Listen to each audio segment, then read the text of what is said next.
자, 이제 본격적으로 배열에 대해서 공부를 해보도록 하겠습니다. 먼저 1강에서는 1차원 배열에 대한 공부를 하면서 배열을 잘 활용할 수 있도록 그 기본기를 다져보도록 하겠습니다. 먼저 배열에 대한 공부를 하기 전에 앞서서 원형 변수의 선언 방법은 여러분 어떤 방법을 쓰셨어요? 이거는 무슨 의미를 갖죠? 그렇죠.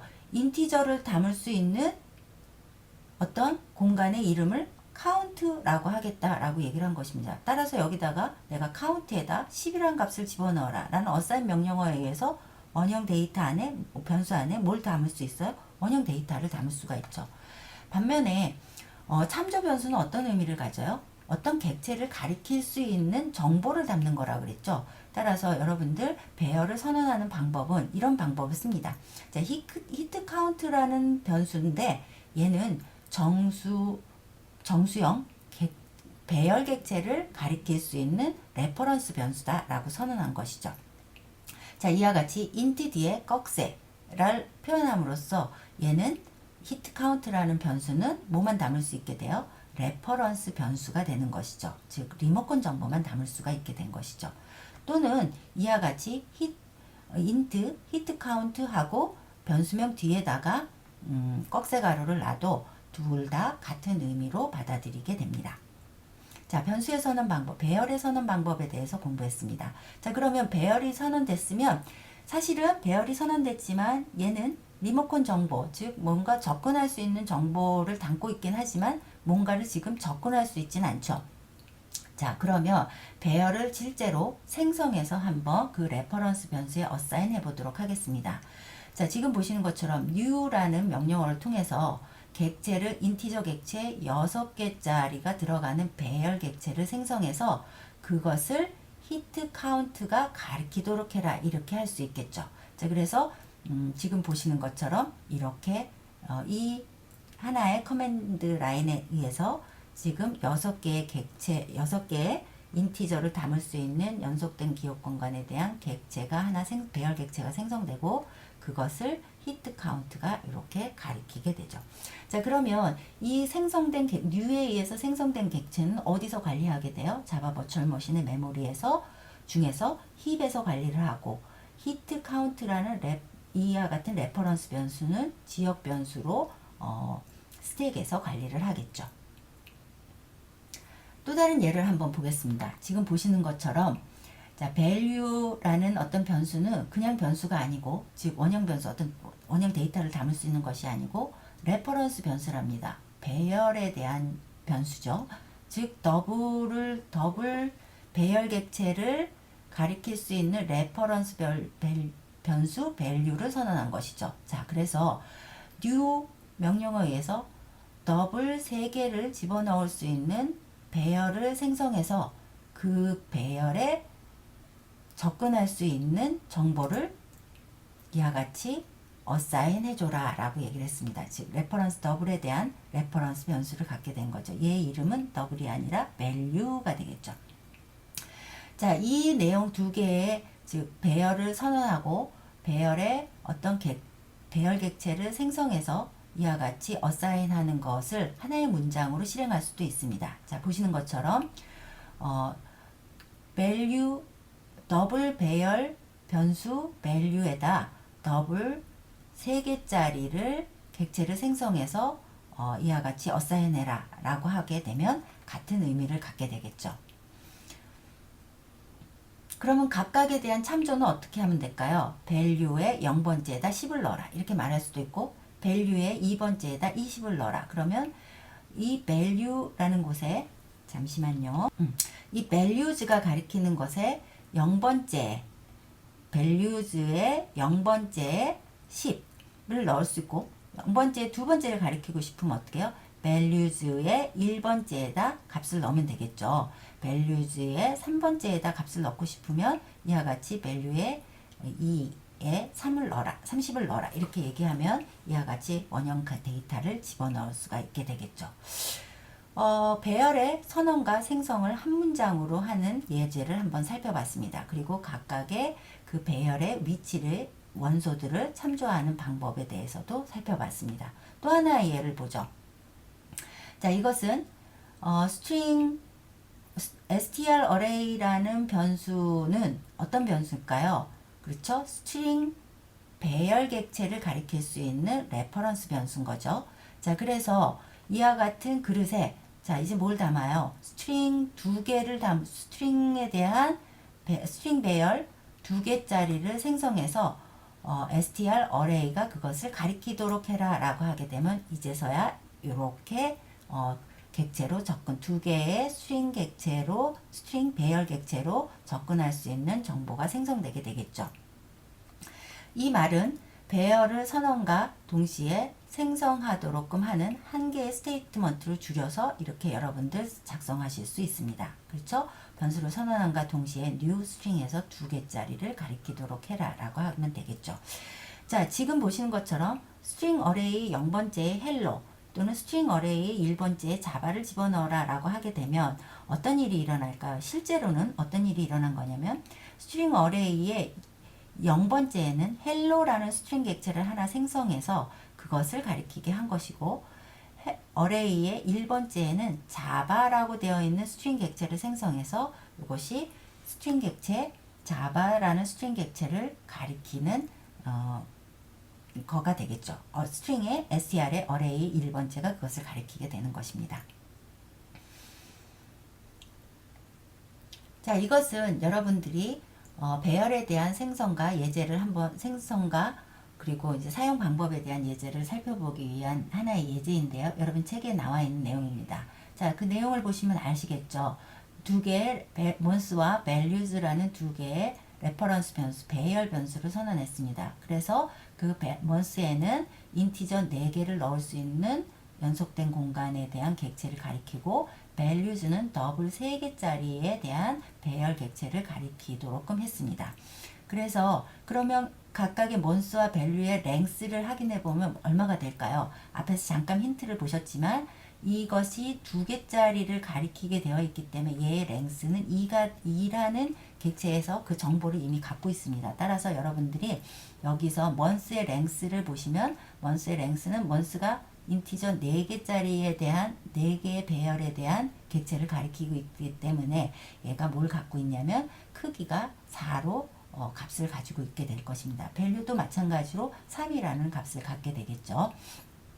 또 다른 예를 한번 보겠습니다. 지금 보시는 것처럼 배열을 선언함과 동시에 생성하는 것을 하나의 문장으로 정의한 것인데요. 자, 그럼으로써 ch의 length 값은 얼마가 될까요? 그쵸, 6이 되겠죠.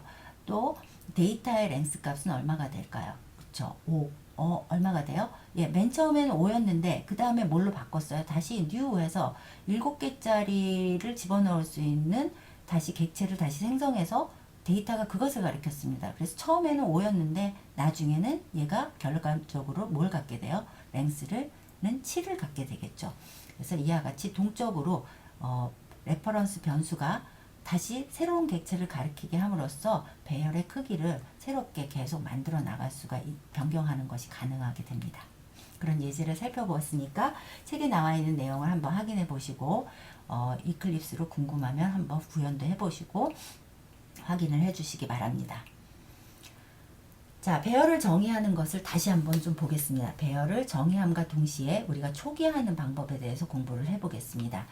자, 우리가 인티저 x 선언함과 동시에 거기에 초기값으로 100을 넣어라 이렇게 얘기할 수 있죠. 마찬가지로 배열에 대해서도 array라는 배열 변수 array라는 것은 인티저 배열을 가리킬 수 있는 레퍼런스 변수인 거죠. 그죠? 자, 거기에 내가 어떻게 했냐면 int, new, int 3개짜리 배열 객체를 생성해서 array가 그것을 가리키게 해라 이렇게 얘기를 했습니다. 즉 array가 힙의 영역에 3개의 정수를 집어넣을 수 있는 그러한 객체를 생성해서 배열 객체를 생성해서 걔가 얘를 이렇게 가리키게 되는 거죠. array가 그 객체를 이렇게 가리키게 된 것입니다. 그러면 이제 각각의 원소에 값을 집어넣고 싶을 때는 어떻게 하면 되겠어요? array의 0번째에 10, array의 1번째에 20, array의 2번째에 30 이렇게 값을 집어넣으실 수가 있겠죠. 자, 이렇게 매번 어레이의 어떤 값을 매번 참조해서 집어넣는 이런 것이 좀 불편할 때가 있습니다. 그래서 초기에 배열을 정의함과 동시에 초기화를 같이 정의하고 싶을 때에는 이 방법을 쓰는 것 대신에 이런 방법을 쓰실 수 있습니다. 즉, 어레이 배열 변수에 인티저 배열을 생성해서 집어넣되 그 값을 초기 값으로 10, 20, 30으로 해라 라고 할 수도 있고, 또 한 가지 방법으로는 더 쉽게는 어레이라는 배열 변수에 이와 같이 초기 값으로는 10, 20, 30으로 집어넣어라 라고 해도 이 말이나 이 말이나 이 말이 모두 같은 말로 통용돼서 사용될 수 있습니다. 사실은 어떻게 된 거예요? 이렇게 쓰면 이런 절차를 거치겠죠. 마찬가지로 이렇게 쓰면 이런 절차를 거치게 되는 것입니다. 자, 그렇게 해서 그 내용이 들어가게 될 것이고요. 또 마찬가지로 다른 예를 하나 볼까요? 야, 여기 봤더니 str이라는 것은 스트링 데이터 타입을 갖는 배열 변수네요. 그쵸? 자, 그래서 거기에다가 스트링 2개짜리 배열을 생성해서 그 객체를 생성해서 str이 그걸 가리키게 해라 라고 하고, 헬로의 str의 0번째는 헬로, str의 1번째는 자바 프로그래밍 이렇게 집어넣게 되면 어떻게 될까요? 그렇죠. 힙에 str 2개짜리 스트링 2개를 집어넣을 수 있는 연속된 기억 공간을 갖는 이런 객체를 생성해서 str이 이것을 가리키게 되겠죠. 자, 그런 다음에 str의 0번째에다가 hello라는 스트링을 하나 생성해서 집어넣어라 라면 스트링 객체를 하나 생성해서 hello라고 초기화시키고 그거 str의 0번째가 그 객체를 가리키게 되겠죠. 두 번째로 자바 프로그램이라는 스트링을 하나 만들어서 그 스트링을 누가 가리켜라? str의 1번째가 가리켜라 라고 하면 먼저 자바 프로그래밍이라는 스트링 객체를 하나 생성해서 그 객체를 str의 1번째가 가리키도록끔 그런 것을 하겠죠.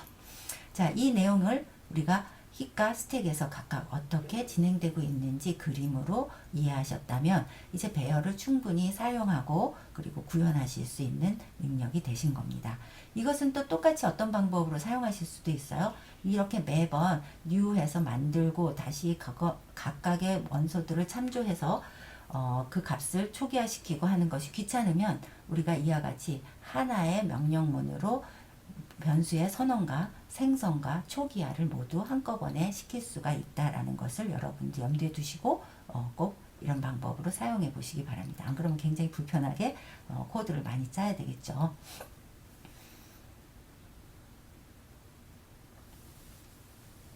다음의 예제를 한번 보겠습니다. 배열과 메모리에 대해서 다시 한번 공부를 해보는 것도 좋을 것 같습니다. 자, 이거 한번 볼게요. 첫 번째 빨간 라인을 한번 볼까요? 배열을 먼저 선언함과 동시에 초기화도 시키고 생성도 했습니다. 자, 어떻게 되는 걸까요? A라는 레퍼런스 변수는 뭘 가리킬까요? 힙에 연속된 배열 크기가 얼마인? 배열 크기가 3인 객체를 인티저 배열 객체를 가리키게 될 것이고, 그것을 첫 번째는 1이라는 값이, 두 번째는 2라는 값이, 세 번째는 3이라는 값이 들겠죠. 그런데 그렇게 해놨다가 다시 또 new 해서 인티저 어레이 객체를 어떤 걸 생성했냐면 5, 6, 7, 8의 값을 갖는 걸로 다시 생성을 했습니다. 그럼 어떻게 될까요? A는 기존에 갖고 있던 객체에 대한 정보를 잊어버리고 새로 생성된 객체에 대한 정보를 다시 갖게 되겠죠. 자, 이때 상태를 우리가 한번 그림으로 그려본다면 여러분 어떨까요? 그렇죠. 처음에는 1, 2, 3의 크기를 갖는 배열 객체를 가리키고 있다가 두 번째 다시 new int 5, 6, 7, 8이라고 초기화되어 있는 배열 객체를 생성해서 가리키도록 했기 때문에 이 객체에 대한 정보를 잊어버리고 새로운 객체 크기가 4인 이러한 인티저 배열 객체를 가리키게 되겠죠. 그래서 이 값을 A의 3번째를 찍어봐라 라고 하면 0, 1, 2, 3이니까 8을 찍게 되겠죠. 자, 다음은 또 예제를 한번 보겠습니다. 요거는 우리가 2차원 배열이 이미 나왔는데요. 2차원 배열을 얘도 한번 보도록 하겠습니다. 이것은 2차원 배열에 대해 변수를 선언하고 그리고 객체를 생성하고 초기화시키는 작업을 한 것이죠. 자, 한번 살펴보면 B라는 레퍼런스 변수, 인티저 배열, 2차원 배열 변수인 거죠. 그죠? 가 요렇게 생겼습니다. 자, 그러면 이걸 그림으로 한번 볼까요? 네, 보시는 것처럼 B에 하나, 둘, 셋, 세 개죠. 그죠? 그래서 먼저 행은 3행이 되겠죠. 그래서 3행짜리 배열이 하나 생기고 그 배열 객체가 다시 각각 뭘 가리킬까요? 1, 2, 3, 3개짜리, 2개짜리, 4개짜리를 가리키죠. 이와 같은 배열을 우리가 레기드 배열이라고 얘기를 합니다. 즉 들쭉날쭉한 형태의 배열, 배열의 크기가 동일하지 않은 배열을 우리가 의미하는데 이와 같은 방식으로 우리가 만들 수가 있는 것이죠. 즉 보시는 것처럼 하나, 둘, 3행 1행에 대해서는 크기가 3이고 2행에 대해서는 크기가 2이고 3행에 대해서는 크기가 4인 이런 형태의 배열을 생성하게 되는 것입니다. 자, 그래서 그러면 여기에서 2의 3번째 값을 찍어봐라. 그러면 뭘 찍을까요? 0, 1, 2의 3번째니까 0, 1, 2, 3이니까 9란 값을 찍게 되겠죠.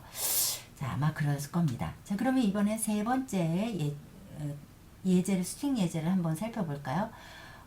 스트링 S1에 hi java라고 들어있습니다. 자, 그 다음에 두 번째는 스트링 배열 변수 S2는 new string 해서 hi java라고 넣었습니다. 자, 그러면 여러분 메모리를 어떻게 지금 힙에 객체가 어떻게 생성돼 가고 있겠다라고 여러분 그림으로 그릴 수 있다면 그러면 앞에 있는 내용을 앞에 두 개의 1번과 2번의 예를 통해서 이걸 할 수 있다면 잘 이해하고 계신 겁니다.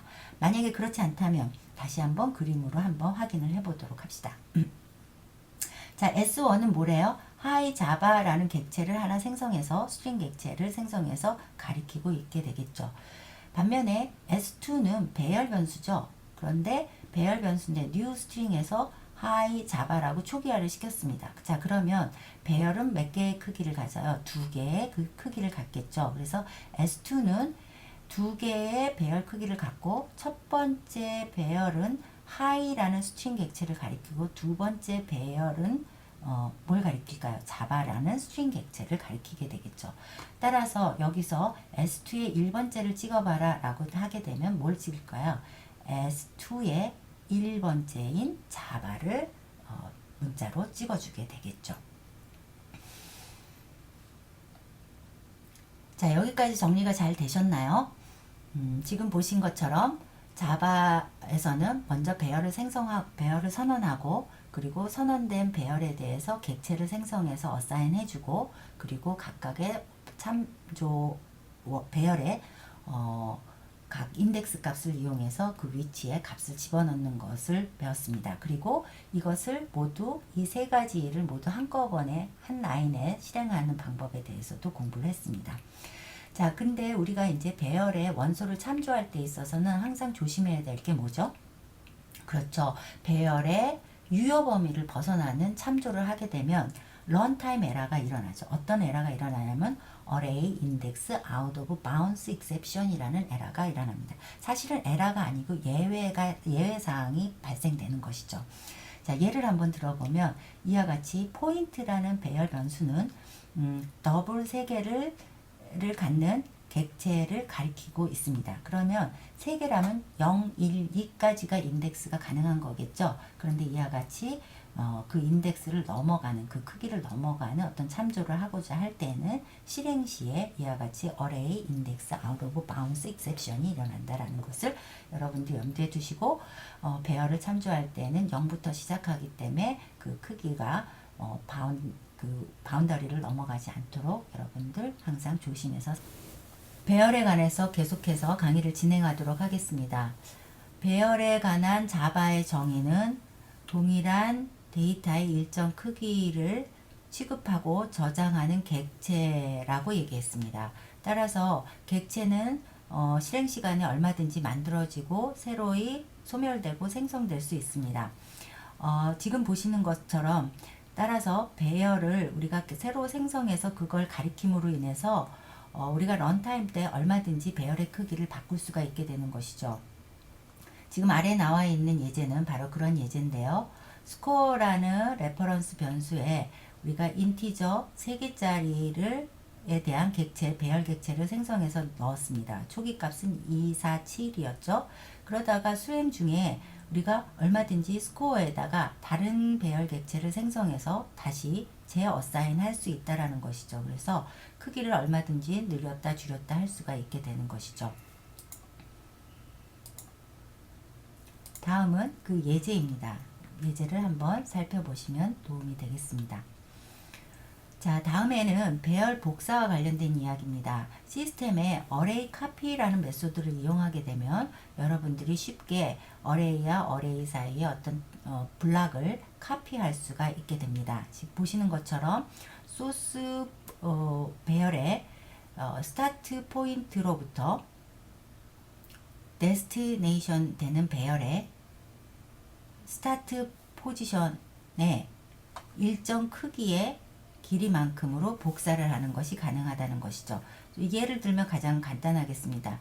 src에 들어있는 값이 이렇고 dest에 들어있는 값이 이렇다면 이때 소스의 두 번째 위치부터 dest의 네 번째 위치에다가 4개의 블락을 카피해서 4개의 블락을 카피해서 집어넣어라 그러니까 두 번째서부터 시작해서 4개까지를 네 번째부터 시작해서 4개까지의 위치에다가 카피해서 집어넣게 되겠죠.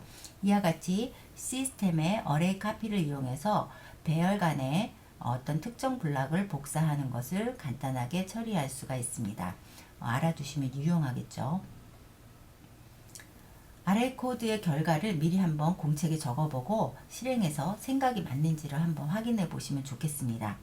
자, 이 프로그램 copy from과 copy to에 있는 각각의 배열의 값이 처음에 copy from을 찍은 거하고 그리고 요거 어떻게 이렇게 돼야 되겠죠. 그래서 copy from에 있는 값을 찍어보고 그리고 copy to에 있는 값을 찍어볼 때 이미 copy from에서 copy to까지 스타트 포인트 4의 위치에 0, 1, 2, 3, 4죠. 그렇죠? 4의 위치에 부터 시작해서 3개의 값을 어디다가 집어넣나요? 카피 2에 스타트 1번째서부터 0, 1이니까 여기서부터 여기까지 그러니까 10, 5, 6, 7이 되겠죠. 그리고 50, 60, 70, 80이 되겠죠. 그래서 그게 맞는지 여러분들 한번 확인해 보시면 시스템의 어레이 카피의 사용 용법을 좀 더 확실하게 확인하실 수가 있을 겁니다. 그리고 이제 배열을 사용할 때 우리가 좀 더 반복문을 쉽게 사용할 수 있는 방법이 있습니다. for each 문장을 사용하시면 되는데요. 우리가 이런 방법을 사용했습니다. 앞서서도 이런 방법을 사용했죠. 어떤 배열에 있는 각각의 값을 순서적으로 한번 확인하고 싶을 때에는 뭐 어떤 일종의 인덱스 값을 이용해서 처음부터 끝까지 쭉 두지면서 그 값을 확인해 보거나 또는 출력하거나 하는 작업을 해 보셨습니다. 자, 이때 이와 같이 for를 사용하는 것이 조금 번거로우니까 for each 문장을 사용해서 좀 더 쉽게 하실 수가 있는데요. 이와 같은 방법으로 사용하시면 됩니다. for each 문장은 for 다음에 어떤 배열의 자료형이 나오고 그리고 임의의 변수명이 나오고 그리고 그 배열의 이름이 나오면 됩니다. 그러면 이렇게 하면 전체 이 value라는 것을 통해서 copy to에 있는 모든 값들을 하나씩 참조해서 확인할 수 있게 되는 것이죠. 다시 한번 그 예제를 살펴보도록 하겠습니다. 아까 나와 있는 것처럼 for i는 0부터 copy from에 있는 length보다 작을 동안 i를 하나씩 증가시키면서 copy from에 있는 값들을 모두 하나씩 찍어보도록 하는 명령어가 있었습니다. 이 명령들을 우리가 다음과 같은 방법으로 for each 문장을 사용하면 좀 더 간단하게 해결할 수 있는데요. 자, 이 copy from은 인티저형이죠. 따라서 인티저형으로 copy from에 있는 자, 다시 한번 보면 우리가 하나씩 그 인덱스 값을 이용해서 각각의 원소를 참조하는 방법도 있지만 for each 문장을 사용하면 copy from에 있는 모든 value에 대해서 인티저 value에 대해서 그 value 값들을 찍어봐라 이런 방식으로 굉장히 간단하게 이 문제를 해결할 수가 있습니다.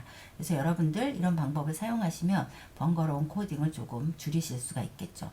자, 그럼 한번 여기 한번 해보실까요? 물론 이것도 좀 잘못됐죠. 잠깐만요. 자, 위에 예제 보시는 것처럼 copy from에 있는 모든 인티저 value에 대해서 그 value 값을 찍어봐라 이런 명령어를 줬던 것처럼 여러분도 여기에 이 문장을 for each 문장으로 한번 바꿔보시기 바랍니다. 그럼 어떻게 바꿔야 될까요?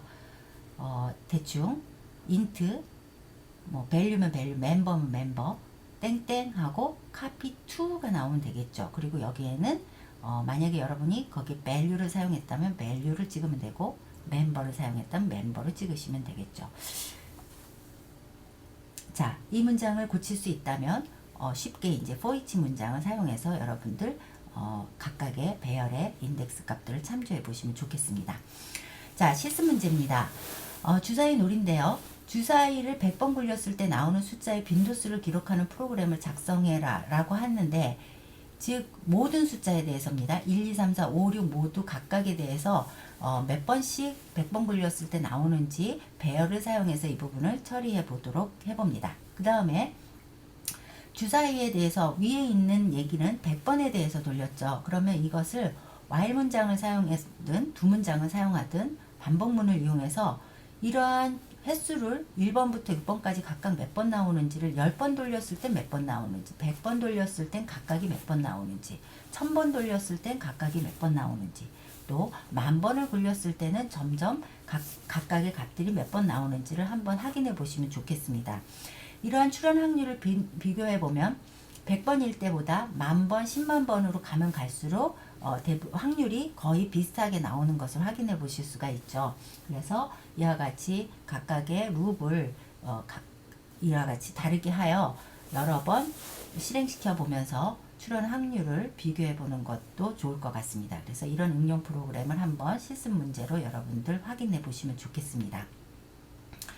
자, 1차원 배열에 관한 예제들을 확인해 보면서 문법 기초를 다시 한번 다지도록 시간을 여러분 할애해 주시기 바랍니다. 다음 강의 듣기에 앞서서 주어진 실습 문제를 반드시 확인해 주시기 바랍니다. 그래서 잘 되지 않는다면 이제 한 번씩은 학교를 나오셔도 괜찮을 것 같습니다. 그래서 나오셔서 시간을 잡아서 만약에 안 되는 부분이 있다면 문제를 풀고 가시는 것도 좋을 것 같습니다. 그리고 또 한 가지 방법은 여러분들끼리 스터디 그룹을 만들어서 같이 공부를 이렇게 소그룹으로 해보시는 것도 좋을 것 같습니다. 자, 다음 강의 안내입니다. 다음 강의는 2차원 배열과 배열 문제, 연습 문제를 같이 풀면서 다지는 시간을 갖도록 하겠습니다. 그리고 다음 주에는 5장의 객체 지향 클래스를 주제로 해서 강의가 진행될 예정입니다. 자, 그러면 2차원 배열에 관해서 우리가 공부를 할 거니까 또 준비를 해 주시기 바랍니다.